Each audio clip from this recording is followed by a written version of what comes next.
سبحانك اللهم وبحمدك لك الحمد على حلمك بعد علمك سبحانك اللهم وبحمدك لك الحمد على عفوك بعد قدرتك اللهم لك الحمد حمدا دائما مع دوامك ولك الحمد حمدا خالدا مع خلودك ولك الحمد حمدا لا منتهى له دون مشيئتك ولك الحمد حمدا دائما لا يريد قائله الا رضاك ولك الحمد حمدا عند كل طرفة عين وتنفس كل نفس اللهم لك الحمد كالذي تقول وخيرا مما نقول اللهم لك الحمد كما ينبغي لجلال وجهك وعظيم سلطانك اللهم صل على سيدنا ومولانا محمد وعلى آل سيدنا ومولانا محمد كما تحب وترضى بعدد ما تحب وترضى يا رب صل وسلم دائما أبدا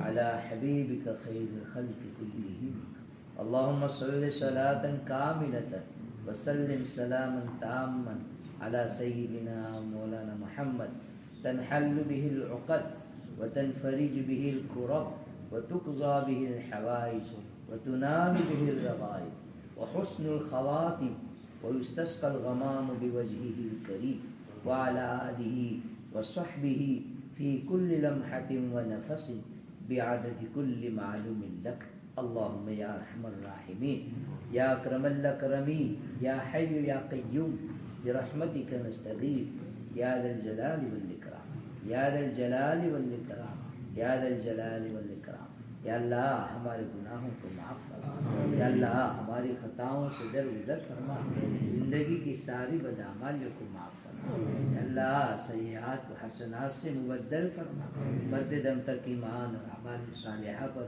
جمع رہنے کی توفیق عطا فرما غسل جنازہ سے پہلے غسل معاصی نصیب فرما کفن پہننے سے پہلے لباس تقوی پہننے کی توفیق عطا فرما یا اللہ اپنی مرضیات پر زیادہ سے زیادہ چلا کر نامرضیات سے ہماری حفاظت فرما نبی اکرم صلی اللہ علیہ وسلم کے تینوں حقوق ادا کرنے کی توفیق عطا فرما حق عظمت حق اطاعت حق محبت حضور پاک صلی اللہ علیہ وسلم کے طریقوں کی محبت اور غیروں کے طریقوں کی نفرت ہمارے دلوں میں ڈال دے یا اللہ اپنی دائمی رضا اپنی دائمی خوشنودی ہم سب کو عطا فرما یا اللہ اپنی یاد سے ہمارے دلوں کو آباد فرما دوام ذکر دوام طاعت کی توفیق عطا فرما یا اللہ نور محبت سے نور طاعت سے نور علم یقین سے نور معرفت سے نور علم عمل سے نور قرآن حدیث سے ہمارے ظاہر باطن کو منور فرما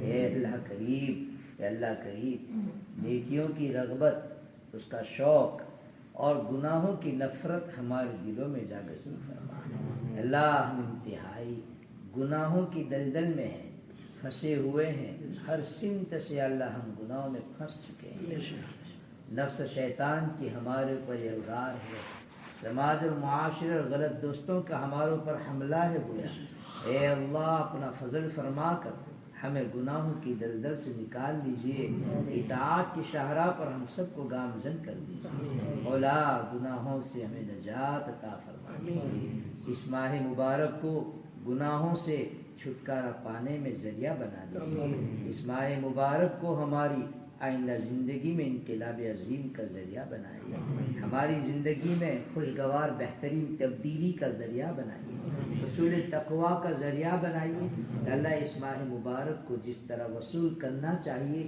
ہم نہیں کر سکے ہماری کمزوریاں ہیں ہماری کوتاہیاں ہیں ہماری غفلتیں ہیں یا اللہ اس کے باوجود تھوڑا بہت جو ہوا جو آپ کی توفیق سے ہوا ہے مولا اسی کو قبول فرما کر ہماری زندگیوں میں تبدیلی پیدا کر دیجیے اے اللہ کریم پورا سال ہمارا اس طرح گزرے کہ کوئی نافرمانی نہ ہو تیرے مطیع اور فرما بردار بندے بن کر ہم رہیں ایسی ہماری سعادت مقدر فرما اے اللہ کریم رحم کا کرم کا فضل کا اور عافیت کا معاملہ فرما اے اللہ کریم نفس شیطان اور غلط ماحول دوستوں کے مقابلے میں ہماری بھرپور نصرت اور مدد فرما اے اللہ ہمیں گناہوں سے صاف بچا لیجیے گناہوں کا جہاں موقع آوے یا اللہ اپنا فضل فرما کر ہمیں بچا لیجیے اللہ ہم انتہائی قصوروار ہیں، گنہگار ہیں، خطا کار ہیں۔ اللہ آپ کی دی ہوئی نعمتیں کھاتے رہے، پیتے رہے، برتتے رہے، پہنتے رہے، لیکن یا اللہ ان ساری نعمتوں کو استعمال کر کے تیرا ہی مقابلہ کرتے رہے، تیری ہی نافرمانیاں کرتے رہے۔ اللہ ہمارے جرم عظیم کو معاف فرما، اللہ ہمارے جرم عظیم کو معاف فرما۔ اے اللہ کسی معصیت اور کسی نافرمانی اور کسی ناقدری کی وجہ سے آئندہ ہمیں اس ماہ مبارک کی دولت سے محروم نہ فرما۔ اللہ ہم توبہ کرتے ہیں، ہمیں توبہ نصوح نصیب فرما دیجیے، اور آئندہ ہم عزم کرتے ہیں اور آپ سے توفیق مانگتے ہیں کہ ماہ مبارک کی اور پوری زندگی کی قدردانی کریں گے۔ اللہ اس کی ہمیں توفیق عطا فرمائے، زندگی کا کوئی لمحہ ضائع نہ ہو، زندگی کی کوئی گھڑی ہماری ضائع نہ ہو مولا، ایک نافرمانیوں میں ہم استعمال نہ کریں۔ اللہ اسے ہمیں سعادت مقدر فرما، فضل فرما دیجیے، اللہ فضل فرما دیجیے۔ آپ کے فضل کے بغیر کام نہیں چلے گا، آپ کی مدد کے بغیر کام نہیں چلے گا، آپ کی توفیق کے بغیر کام نہیں چلے گا۔ اے اللہ جو ہوگا آپ کی توفیق سے ہوگا، جو ہوگا آپ کی نصرت سے ہوگا، جو ہوگا آپ کے فضل و کرم سے ہوگا۔ اے اللہ ہم آپ سے دعا کرتے ہیں کہ اللہ ہمیں گناہوں سے نکال لیجیے۔ اللہ ہم گناہوں کے عادی ہو چکے ہیں، زندگی بھر کے خوگر ہو چکے ہیں، ہماری زندگیوں میں نہ معلوم کون کون سا گناہ کتنا پرانا ہو چکا ہے۔ اللہ ہماری آنکھوں کا گناہ کسی کی زندگی میں 10 سال سے ہے، کسی کی زندگی میں 15-20 سال سے ہے، زبان کی بے احتیاطی کسی کی زندگی میں 25 سال سے ہے، اللہ کسی کی زندگی میں 30 سال سے ہے۔ اللہ کانوں کا گناہ ہے، دل دماغ کا گناہ ہے، دل کے اندر حسد، بغض، عداوت، کینہ، ایک دوسرے کے خلاف اللہ نفرتیں، یہ سب اندر کی بیماریاں ہیں۔ اللہ نہ معلوم ہم میں سے کون آدمی کتنے سالوں سے مریض چلا رہا ہے۔ اللہ ہمیں ان بیماریوں کا کوئی احساس تک نہیں ہے، اللہ ہمیں ان بیماریوں کا کوئی احساس تک نہیں ہے کہ اللہ ہمارے اندر کون سے امراض پائے جا رہے ہیں۔ اللہ فضل فرما دیجیے، اللہ اپنا نور ہمارے سینوں میں داخل کر دیجیے، اللہ ہمارے دلوں کو اپنی تجلی گاہ بنا دیجیے، اللہ نزول نور کا اللہ محل بنا دیجیے، اور اپنے انوار کے ذریعے، انوار معرفت کے ذریعے، انوار تقوی کے ذریعے، انوار قرآن کے ذریعے، انوار نسبت مع اللہ کے ذریعے، انوار تعلق مع اللہ کے ذریعے، کہ اللہ ان تمام اندرونی ظلمات کا خاتمہ کر دیجیے۔ اللہ ہمارے دلوں کو پاک اور صاف کر دیجیے، قلب سلیم بنا دیجیے، اللہ قلب سلیم بنا دیجیے، اللہ قلب سلیم بنا دیجیے۔ اے اللہ ہر قسم کے گناہوں سے ہمیں نجات عطا فرمائے، اللہ تقوی شعار زندگی ہم سب کا مقدر بنا دیجیے، اولا فضل فرما دیجیے، پوری مغفرت فرما دیجیے، ہمارے ماں باپ کی، بھائی بہنوں کی، آل اولاد کی، رشتہ داروں کی، اعزاء اقربا، متعلقین منسلکین، دوست احباب کی، ہمارے جمیع اساتذہ ان کے متعلقین اور ہمارے تلامذہ کی، ہمارے جمیع مشائخ ان کے متعلقین کی، مردوں کی، عورتوں کی، بچوں کی، نوجوانوں کی، بوڑھوں کی، زندوں کی، مردوں کی، اللہ بھرپور مغفرت فرما دیجیے، اللہ بھرپور مغفرت فرما دیجیے۔ اے اللہ پوری امت کے ساتھ رحم کا، کرم کا، فضل کا، عافیت کا معاملہ فرمائیے۔ امت جہاں کہیں پریشان ہو، ان کی پریشانیوں کو دور فرمائیے، اللہ امت کی مصیبتوں کا ازالہ کیجیے، اللہ امت کی مظلومیت کا خاتمہ فرما دیجیے۔